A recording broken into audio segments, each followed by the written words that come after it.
भानगढ़ की ये 3 कहानी सुनकर आज रात सो नहीं पाएंगे आप।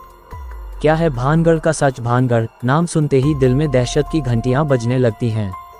आखिर भानगढ़ का रहस्य क्या है? क्या यहाँ वाकई भूतों का बसेरा है या फिर सिर्फ सुनी सुनाई बातें? भानगढ़ किला जहाँ शाम होते ही जाग जाती हैं आत्माएं, कुछ इस तरह आपकी भी हो सकती है मुलाकात।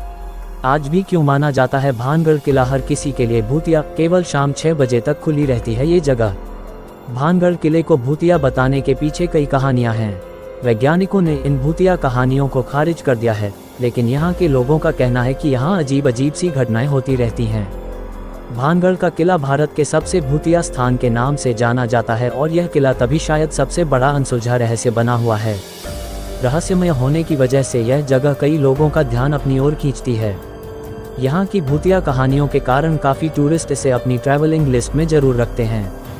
इस जगह को लेकर कुछ जिज्ञासु यात्री यहाँ मौज मस्ती करने आते हैं, तो कुछ निराश होकर लौट जाते हैं, तो कुछ इन कहानियों और रहस्य में डूब जाते हैं।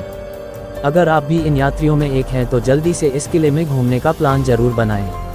अधिकांश लोगों का मानना है कि भानगढ़ किला भूतिया है और इसके अनेकों किस्से की वजह से लाखों लोग यहाँ घूमने की इच्छा रखते हैं। सूर्यास्त के बाद किले में प्रवेश करना बहादुरी और बेवकूफ़ी का काम है, क्योंकि इसे पैरानॉर्मल एक्टिविटी का केंद्र माना जाता है।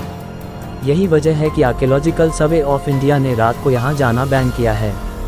स्थानीय लोगों की मनपसंद कहानी है लोकप्रिय सम्राट माधो सिंह की, जिन्होंने गुरु बालूनाथ की स्वीकृति प्राप्त करने के बाद शहर का निर्माण किया था। वे एक तपस्वी थे जिन्हें ध्यान में रहना बेहद पसंद था। संत ने अपनी स्वीकृति इस शर्त पर दी कि महल की छाया उनके प्रार्थना स्थल पर नहीं पड़नी चाहिए। अगर ऐसा हुआ तो महल तहस नहस हो जाएगा। जब महल का निर्माण पूरा हुआ तो उसकी छाया संत के प्रार्थना स्थल पर पड़ गई और भानगढ़ उसी समय तहस नहस हो गया। संत के क्रोध को झेलने के बाद भानगढ़ तुरंत एक शापित शहर में बदल गया और इसे फिर से नहीं बसाया जा सका, क्योंकि इसमें कोई भी संरचना कभी भी जीवित रहने में कामयाब नहीं हुई। हैरानी की बात तो यह है कि बालूनाथ का तपस्या स्थल अभी भी खंडहर अवस्था में देखा जा सकता है। वैज्ञानिक भानगढ़ की कहानियों को खारिज करते हैं, लेकिन गांव के लोग अभी भी इस किले को भूतिया मानते हैं। स्थानीय निवासियों का कहना है कि उन्होंने एक औरत के चिल्लाने, चूड़ियां तोड़ने और रोने की आवाज़ें सुनी हैं। साथ ही उनका कहना है कि किले से संगीत की आवाज़ें भी आती हैं और कभी कभी उन्हें परछायां भी दिखाई देती हैं। कुछ लोगों को लगता है कि कोई उनका पीछा कर रहा है और उन्हें पीछे से थप्पड़ मार रहा है। वहाँ से अजीब सी गंध भी आती है, ऐसा स्थानीय निवासियों का कहना है। इन्हीं कारणों की वजह से सूर्यास्त के बाद दरवाजे बंद हो जाते हैं और किले में एंट्री बिल्कुल बैन हो जाती है। हालांकि यह कहानियां मनगढ़ंत हैं या असल, इस बारे में तो कोई कुछ भी नहीं कह सकता। भानगढ़ फोर्ट कैसे पहुँचें? सड़क मार्ग से। भानगढ़ फोर्ट, जिसे भानगढ़ का किला भी कहा जाता है, दिल्ली से लगभग 300 किलोमीटर दूर है। अच्छा होगा अगर आप सुबह सुबह निकलें और सूर्यास्त से पहले किला घूम लें, क्योंकि सूर्यास्त के बाद वहां घूमना मना है। इसके अलावा आप खुद की गाड़ी से या रेंट पर लेकर भानगढ़ किला घूमने के साथ साथ नीमराना, जयपुर, सरिस्का, अलवर भी घूम सकते हैं।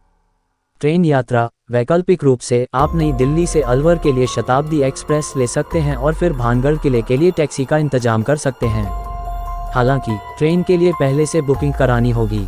याद रखें कि भानगढ़ के आसपास कोई होटल या रेस्टोरेंट नहीं है। वैसे आपको रास्ते में ढाबे की सुविधा मिल जाएगी, लेकिन ट्रिप के लिए घर से खाना पैक कराकर निकले तो अच्छा होगा। हालांकि रास्ते में ढाबे मिलना इतना भी मुश्किल नहीं है। भानगढ़ जाने का सबसे अच्छा समय अक्टूबर से फरवरी के बीच भानगढ़ जाना अच्छा होगा, क्योंकि इस समय मौसम थोड़ा ठंडा रहता है। ऐसे ही और इंटरेस्टिंग फैक्ट जानने के लिए चैनल को सब्सक्राइब करें और वीडियो को अधिक से अधिक शेयर करें।